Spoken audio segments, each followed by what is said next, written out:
Everyone, this is Sumit Kumar. I hope आप लोग बहुत अच्छा होंगे और बहुत अच्छा मैथमेटिक्स कर रहे होंगे। आज की वीडियो हम लोग गेट एग्जाम्स उसके अपॉर्चुनिटीज के बारे में बातचीत करेंगे, बट उसके पहले थोड़ा सा ये देख लें कि कब ये एग्जाम का एप्लीकेशन डेट स्टार्ट हुआ है, कब लास्ट डेट है विदाउट फाइन, और सिलेबस में क्या क्या चेंजेस हुए हैं। आज कंप्लीट हम लोग गेट के बारे में डिस्कशन करेंगे। और बहुत सारे स्टूडेंट्स का डाउट रहता है हमेशा की तरह ही कि सर इसकी क्या अपॉर्चुनिटीज़ हैं, तो इसमें हम लोग आज पूरे अच्छे तरीके से बातचीत करेंगे क्या क्या अपॉर्चुनिटीज़ हैं गेट एग्जाम देने के बाद, आप क्या क्या कर सकते हैं मैथमेटिक्स फील्ड में। क्योंकि मैं मैथ्स पढ़ाता हूँ तो मैथ के बारे में चर्चा करूंगा। तो पहले हम लोग काम करते हैं कि अभी जो सिलेबस है, अभी क्या क्या सिलेबस में चेंजेस हुए हैं, क्या डेट्स हैं एग्जाम्स के, थोड़ा उसको क्विकली रिवाइज कर लेते हैं, फिर उस पर आगे बढ़ते हैं। ठीक है, तो हमारे सामने आप देखिए गेट का भी पोर्टल खुला हुआ है। मेकर करके चलते हैं और देखते हैं कि कब गेट का, कब से क्या डेट है, कैसे क्या है एग्जाम्स के, right. So yes, now we have देखिए इंपॉर्टेंट डेट। यस, या तो जो ओपनिंग डेट है, जैसे आप लोगों को पता होगा, ये 28 अगस्त से स्टार्ट हो चुका है। और आप लोग में बहुत सारे लोगों ने इसका फॉर्म ऑलरेडी भरा होगा। जो नहीं भरे हैं अभी भर देना है, ओके। और जो क्लोजिंग डेट है, क्लोजिंग डेट इसका 26 सितंबर है, without late fine, without late fine. और जो लेट फाइन के साथ है, जो मान लो 26 तारीख तक जिन्होंने फॉर्म नहीं भर पाए, मैं तो सजेस्ट करूंगा भर दीजिए। बट कभी कुछ इमरजेंसी हो जाती है कि सिचुएशन आपके फेवर में नहीं है, कुछ रीजन हो गया ऐसे कि आप नहीं कर पाए फॉर्म फिलअप, तो उसके लिए भी इन्होंने दिया है कि विद 7 आप अपना अक्टूबर तक फॉर्म फिलअप कर सकते हैं विद द लेट फाइन। ठीक है, ये लेट फाइन के साथ। तो ये हो गया फॉर्म फिलअप करने के। उसके बाद 7 तारीख के बाद नहीं, खत्म, फिर आप नहीं भर सकते, ओके। एग्जाम डेट्स पे आ जाते हैं। एग्जाम जो डेट्स है गेट का, वो 4 दिन में होगा। Saturday Sunday Saturday Sunday dates हैं, 1 सितंबर, 2 सितंबर, 15 सितंबर, 16 सितंबर। तो ऑन एवरेज मैथ जो होता है सेकंड और थर्ड वीक में हो ही जाता है, सेकंड और थर्ड डेट में हो जाता है। तो इधर सेकंड और 15 में होने के चांसेस है, बट फर्स्ट में भी हो सकता है, 16 में भी हो सकता है। तो इन सारी डेट्स को देखने के बाद आप इतना तो पता चल गया कि गेट के एग्जाम के लिए ऑन एवरेज आपके पास 5 मंथ्स है गेट को एग्जाम को लेके। अगर आप गेट के एग्जाम को लेके सीरियस हैं, या ऐसे करियर अपॉर्चुनिटीज के बारे में आपको है कि क्या क्या अपॉर्चुनिटीज है हमारे लिए, तो ये अभी 5 महीने हैं आपके पास इस एग्जाम को करने के लिए। और अगर थोड़ा सा भी अगर आप उस टाइप का प्रिपरेशन आपका नहीं अच्छा चल रहा, आपको एक हेल्पिंग हैंड्स की जरूरत है, तो हमारे यहाँ भी गेट के लिए एक क्रैश कोर्स स्टार्ट हुआ है। ठीक है, आप आराम से क्रैश कोर्स जुड़ सकते हैं, ओके, ठीक है। तो जो गेट के लिए हमारे पास क्रैश कोर्स है, अभी स्टार्ट हुआ है, 7 तारीख से ये स्टार्ट होगा। ठीक है, हमने अभी उसको अनाउंस करा है, आप उसके लिए जुड़ सकते हैं गेट के क्रैश कोर्स के लिए। ये तो हो गया आपके डेट्स। अब आते हैं बाकी चीज़ों के बारे में। ठीक है, तो थोड़ा सा हम लोग देख लें कि ठीक है, ये तो एग्जाम के डेट्स हो गए। थोड़ा सा सिलेबस एक बार क्विकली देख लेते हैं, रिवाइज तो नहीं किया गया है, कुछ मैथ्स में कुछ रिवाइज तो नहीं किया गया है गेट का एग्जाम और उसका सिलेबस। तो थोड़ा बड़ा कर दें स्क्रीन। यस, यस, ये देखा जाए तो पहले हम लोग देखते हैं कैलकुलस।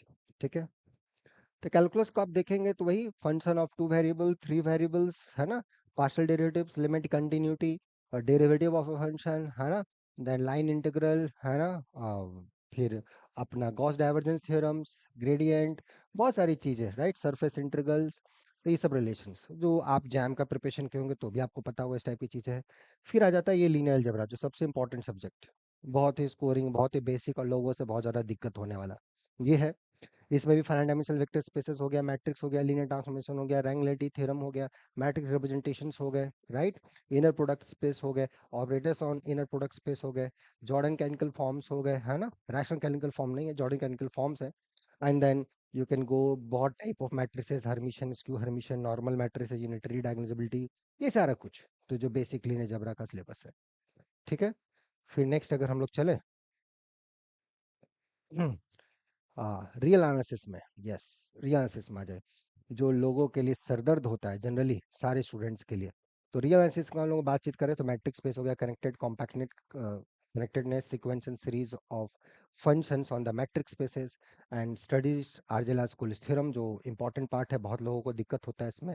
Argelas-Cool's theorem इस पे based question, Weierstrass approximation theorems, right, continuous function you can approximate, contraction mapping principle, inverse function theorem several variables में, है ना, आपने फंक्शन ऑफ सेवरल वैल्यू में inverse function theorem, right, Lebesgue integrable measurable function, DCT, है ना, MCT, फाटूस lemma, ये सारे part आ गए रियासिस के। तो ये जो सेक्शन है इसमें लोगों को बहुत ज्यादा दिक्कत होती है, मोस्ट ऑफ द स्टूडेंट्स को।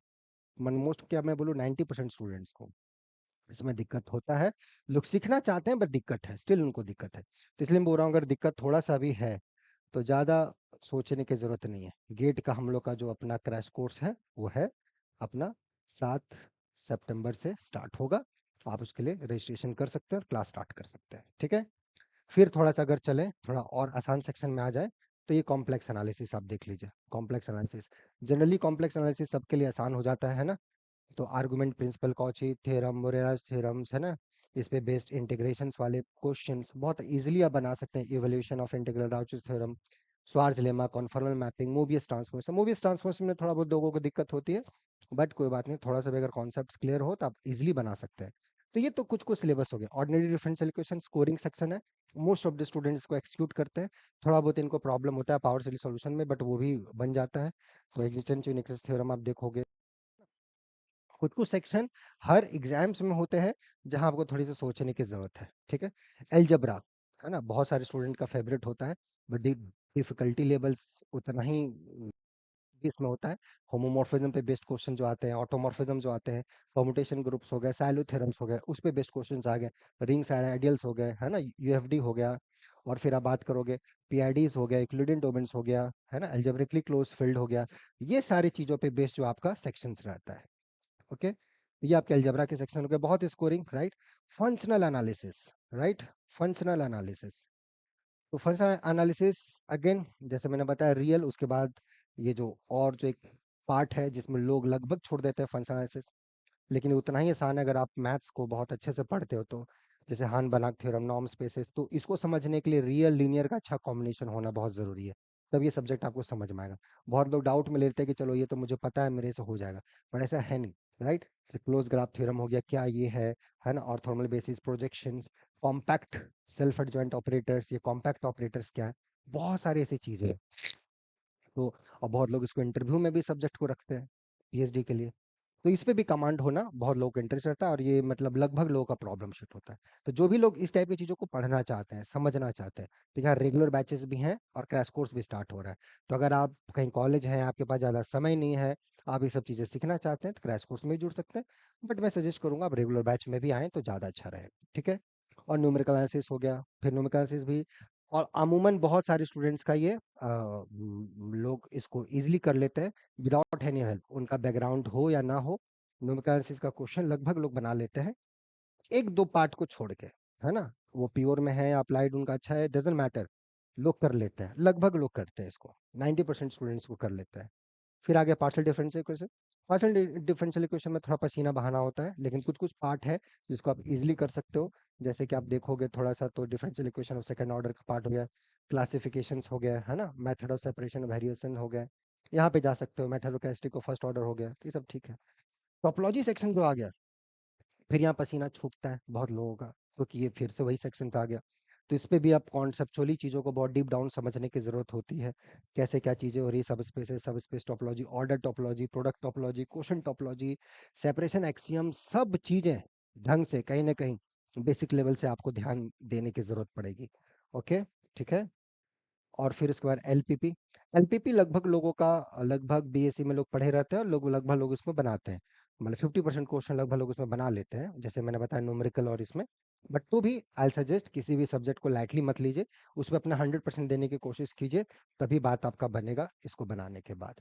तो आप गेट का एक खूबी देखेंगे सिलेबस में, तो हर सेक्शन से ही क्वेश्चन भी आप देखेंगे, तो हर सेक्शन से ही अच्छे खासे क्वेश्चन का वेटेज रहता है। ऐसा नहीं कि इस सेक्शन से ज्यादा पूछ दिया, सेक्शन से कम दे दिया, जैसे नेट और आप बाकी एग्जाम्स में होता है, यहाँ ऐसा नहीं है। हर सेक्शन का इक्वली क्वेश्चन वेटेज रहता है। तो जो भी स्टूडेंट्स का अप्लाइड बहुत अच्छा है वो बहुत अच्छा परफॉर्मेंस देते हैं, जिनका प्योर बहुत अच्छा है वो प्योर में बहुत अच्छा परफॉर्मेंस देते हैं। जैसे हमारे यहाँ से कुछ स्टूडेंट रहे हैं जिनका प्योर बहुत अच्छा था, उन्होंने प्योर में बहुत अच्छा रैंक दिया है, ऑल इंडिया रैंक 5 आया। किसी का जिनका अप्लाइड बहुत अच्छा था, उनका अप्लाइड में डबल डिजिट का रैंक आया। तो डिपेंड करता है आपका इंटरेस्ट कैसा है, फॉलो योर इंटरेस्ट। दूसरे का देख के आप मत फॉलो करो, आपको क्या अच्छा लगता है वो, हाँ, दूसरे से इंस्पिरेशन आप लो, बट अपना फॉलो करो, ठीक है। यह हो गया आपका गेट का अपना सिलेबस, ठीक है, कि गेट का क्या क्या सिलेबस है, उस लेवल से हमारा क्या क्या प्रिपरेशन होगा। ठीक है, क्या-क्या तैयारी होना चाहिए ये सब। ये हो गया गेट से रिलेटेड। अब थोड़ा-सा आ जाते हैं जो जैसे मैंने पहले भी आपको बताया कि अपॉर्च्युनिटीज़ के बारे में। देखिए, बहुत लोगों को इसमें डाउट है कि क्या-क्या आप दे सकते हैं, कहाँ-कहाँ जा सकते हैं, क्या-क्या चीज़ें। एक तो इससे आप एडमिशन ले सकते हो बहुत ही जगहों पे, राइट? जैसे कि पहला तो इसका अपॉर्चुनिटीज़ हो गया एडमिशन सेक्शंस में। आप गेट वगैरह का स्कोर कार्ड से आईआईटीज़ में या एनआईटीज़ में एमटेक प्रोग्राम में जा सकते हो, नंबर 1, अगर आपको आगे पढ़ाई करनी है इस टेक्निकल फील्ड में तो। और आप हायर एजुकेशन में जाना चाहते हो तो पीएचडी सेक्शन में जा सकते हो, डॉक्टरल प्रोग्राम में। तो दोनों टाइप के प्रोग्राम्स अवेलेबल्स हैं, डिपेंड योर इंटरेस्ट। मैं बार-बार बोल रहा हूँ आपके इंटरेस्ट पे। चूँकि मैं मैथ पढ़ाता हूँ, मोस्ट ऑफ द स्टूडेंट्स यहाँ पीएचडी के पर्पज़ से आते हैं कि मुझे मैथ अच्छा लगता है, मुझे मैथ में पीएचडी करना है, उनको मैथ डीपली सीखना पसंद है, इसलिए वो यहाँ पर आते हैं हमारे पास। तो मैं जनरली यहाँ पे रहता हूँ, लेकिन ये भी एक्सेप्टेबल है, हमारे यहाँ से इस बार ही स्टूडेंट बहुत सारे लोग एमटेक में गए हैं, मैथमेटिक्स फील्ड के स्टूडेंट्स, और पिछले 2-3 साल से ऐसा जा रहे हैं। तो ऐसा नहीं कि एमटेक में मैथ्स वाले बच्चे नहीं जाते, जाते हैं। बहुत कम आईआईटीज़ हैं जहाँ एप्लीकेबल है, वो आप अपना पता कर लेंगे, वो आपका एंड में है, आप जा सकते हैं वहाँ पे, ठीक है? और आप पीएचडी बेसिस पे भी जा सकते हैं जहाँ आपको जाने का मन है, मैथमेटिक्स फील्ड में, ओके? इसके अलावा और कहाँ जा सकते हैं? और इसके अलावा क्या हमारे पास स्कोप है, वो भी देख लें थोड़ा-सा, ठीक है? तो पहला तो हमने क्वालीफाइंग देख लिया कि मास्टर को वाला पार्ट हो गया ये, ठीक है? सो ये qualifying scores, financial assistants, master program direct और direct admissions, doctor program. Financial assistant भी देखिए, अगर आप एमटेक कर रहे हैं तो भी आपको 12,000 रुपया पर मंथ आपको फाइनेंशियल मतलब स्कॉलरशिप्स मिलेगी। और पीएचडी अगर आप कर रहे हैं इंडिया में जो भी रिकॉग्नाइज्ड यूनिवर्सिटीज हैं, 37,000 पर मंथ, पहला 2 साल के लिए। फिर लास्ट का 3 साल के लिए you'll get I think 43,000 something, 42,000। It's not that much, very less amount, बहुत अच्छा अमाउंट है अपने आप को फीड करने के लिए, फैमिली को भी फीड करने के लिए। साथ साथ आप सोचो कि अच्छी जगह से आप पीएचडी भी कर रहे हो, दोनों चीजें आपके साथ हो रही है। एक तो मन चाहा जो सब्जेक्ट पढ़ना हो पढ़ रहे हो, उस पर रिसर्च कर रहे हो, और साथ ही साथ आपको कुछ फाइनेंशियली हेल्प भी मिल रहा है ताकि आप अपने आप को फीड कर पाओ, फैमिली को भी फीड कर पाओ। तो कुछ लोग गेट पास करके कुछ अच्छा नहीं कर पाते, उनके बेसिस पे आप मत जज करो कि गेट का कुछ स्कोप नहीं है, कुछ ऑप्शंस नहीं है ना? ऐसा नहीं कि नहीं है। क्या रीज़ देखो, हर स्टूडेंट्स का, हर लोगों का अपना-अपना लाइफ में कुछ न कुछ प्रॉब्लम्स रहता है, राइट? सबका अपना-अपना प्रॉब्लम की वजह से कुछ अटक जाते हैं, कुछ नहीं अच्छा कर पाते। उनके बेसिस पे ये जज करना कि स्कोप नहीं है मैथ्स में, ये गलत बात है, राइट? आपको ये देखना है कि मेरे अंदर क्या हुनर है और मैं अपने इस हुनर से कहाँ अच्छी जगह जा सकता हूँ। ये आपका थॉट प्रोसेस होना चाहिए, ओके? ठीक है? तो एक तो ये हो गया। बाकी आप देखो पीएसयूज़ में आपका तो बहुत सारे, आप देखो आप कहाँ-कहाँ पे जा सकते हो। ये पीएसयू सेक्शंस हो गए जहाँ पे गेट के तरीके से जा सकते हो। जैसे एयरपोर्ट अथॉरिटीज़ ऑफ इंडिया हो गया, भेल हो गया, है ना? Right? Bharat heavy electronics limited, BSNL हो गए। तो यहाँ पे आपको देखना है कि मैथ्स वाले एप्लीकेबल्स हैं कि नहीं, है ना? उनका अपना एलिजिबिलिटी होता है, राइट? टेलीकॉम कम्युनिकेशंस है तो वहाँ पे जनरली इसी इंजीनियरिंग बैकग्राउंड वाले बच्चों को प्रेफर किया जाता है। कहीं-कहीं मैथ्स भी अलाउड होता है। तो अब इतने जो यहाँ पे पीएसयूज़ हैं, यहाँ पे आप कहाँ-कहाँ पर एलिजिबल हो मैथ्स के बैकग्राउंड पे, कहीं न कहीं आपको मिलेगा, अप्लाई करो, इंटरव्यूज़ होंगे या जो भी उसका अपना प्रोसेस होगा उसको जाओ फॉलो करो और जॉब लो। तो जॉब कैसे नहीं है, बट आपको खोजने की ज़रूरत है। ये सारी चीज़ों को ध्यान में रख के, ओके? है ना? हॉल हो गया। जैसे मेरे कुछ स्टूडेंट्स पहले रहे हैं जो इस जगहों पे गए हैं, राइट? उनका अपना-अपना था कि लेकिन उसमें से कुछ लोग बीटेक बैकग्राउंड से थे, लेकिन मैथ्स में आके फिर वो लोग गए हैं। तो ऐसा भी हुआ है, और कुछ मैथ्स वाले भी गए हैं। तो आपको देखना पड़ेगा कि आप कहाँ एलिजिबल हो, है ना? आप कहाँ एलिजिबल हो। ये नहीं कि कुछ एलिजिबिलिटी नहीं है, बट आपको खोजना होगा इतने में कहाँ पर आपके लिए वो एप्लीकेशंस है, पोर्टल्स है जहाँ आप अप्लाई कर सकते हो। अप्लाई करो, इंटरव्यूज़ होगा, जाओ, जॉब लो, बहुत सारा है। तो ये सारी चीज़ें आप कर सकते हो आराम से। तो ये सब गेट स्कोर्स, अपना इंस्टीट्यूशंस, ये सारी चीज़ों पे जा सकते हो। तो स्कोप्स है। देखो मैं बार-बार बोल रहा हूँ कि एट द एंड इम्पोर्टेंट ये है कि आपका इंटरेस्ट क्या है? What is your interest? दूसरों को देख के, दूसरों के कि वो ये ऐसा कर रहा है तो मुझे ऐसा करना चाहिए, इस पे मत जज किया करो। आपका क्या इंटरेस्ट है? आपको गेट मैथमेटिक्स क्यों देना है? पहले ये फ़ोकस रखो। हाँ, पहले मान लो आपका एक्सपीरियंस बहुत अच्छा नहीं रहा है। गेट आपने बहुत अच्छे से मतलब मैथ आपने बहुत अच्छे से नहीं पढ़ा है, या गेट आपने पहले दिया था, आपका रैंक बहुत अच्छा नहीं आया है, कोई बात नहीं। अभी आपने क्या सीखा उन गलतियों से? अभी आपके पास क्या ऑप्शंस है? अभी आप क्या अच्छा कर सकते हो, उस 5 महीने में आप अपने अंदर क्या वो खूबी ला सकते हो जो आपके अंदर वो फ़ायदा करे, ये आपको ध्यान देना है। और वो चीज़ अगर आप ध्यान दे दोगे ना, फिर आपको कोई नहीं रोक सकता है। हाँ, उसमें लगता है कि हाँ, मेरे को एक सपोर्ट की ज़रूरत है, मेरे को एक करने की ज़रूरत है कि हाँ, बहुत मैंने मेहनत किया बट मेरे को गाइडेंस नहीं मिल रहा, तो क्रैश कोर्स है उसके लिए, अपना सितंबर से स्टार्ट होगा, आप जुड़िए यहाँ पर। या रेगुलर बैच में आपको जुड़ने का मतलब है कि नहीं, रेगुलर बैच से शुरू करेंगे, अच्छे से और डीप डाउन सीखेंगे, वहाँ जुड़िए। आपका चॉइस होना चाहिए। पहले क्या आपका एक्सपीरियंस रहा, नहीं रहा, उसको हटाओ, उसको सोचने से कोई ज़्यादा फ़ायदा नहीं है। अभी आप क्या कर रहे हो, अभी क्या इम्प्रूव करना चाहते हो, आगे क्या करना है, इसको ध्यान रखो आप, ठीक है? अब मैंने देखा है ऐसे बहुत सारे स्टूडेंट्स अच्छा किए अपने लाइफ में, जिन्होंने अपने गलतियों से चीज़ों को सीखा है और आगे वो गलतियाँ रिपीट नहीं कर रहे हैं। गलतियाँ आपसे आगे होंगी, डेफ़िनेटली होंगी, इंसान है, सबसे होती हैं, बट वो गलतियों को रिपीट नहीं करना है, गलतियों से आप क्या सीखते हो, ये बहुत मैटर करता है। आप क्या सीख रहे हो अपनी गलती से, ये बहुत मायने रखता है आपके लिए। तो उसको आप ध्यान दो, देखना सब चीज़ें अच्छी होंगी आपके लिए, ओके? बाकी आप खुद समझदार हो, अपना मेहनत करो। बाकी मैंने आपको बता दिया क्या-क्या चीज़ें हैं, अपॉर्च्युनिटीज़। पीएसयू सेक्शंस भी हो गए। आप 2 कैटेगरी में, या तो आप एजुकेशन सेक्टर में जा सकते हो, पीएचडी वगैरह में, या आप पीएसयू सेक्शंस में भी जा सकते हो, या दूसरा कैटेगरी दोनों मिक्स्ड, आप जॉब के साथ-साथ चाहो एमटेक करके आप जॉब के लिए भी जा सकते हो। ये आपका चॉइस है, आपको क्या अच्छा करना है, ठीक है? हर सिचुएशंस में हम लोग आपके साथ हैं, बस आपको ये ध्यान रखना है कि वो जो मैथ के प्रति आपका एक लगाव है, इंटरेस्ट है, वो कम ना हो, उसमें और बढ़े।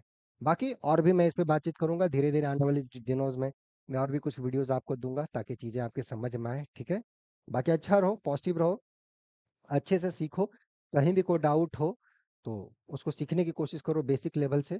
कोई दिक्कत हो तो यहाँ पे रेगुलर बैचेस चलती हैं, आप जुड़ सकते हो, और जैसा मैंने बताया क्रैश कोर्स हम लोग का स्टार्ट हो रहा है 7 तारीख से, आप जुड़ सकते हो गेट के लिए, ठीक है? मिलते हैं नेक्स्ट वीडियोज़ में, till then enjoy the subject, take care, bye.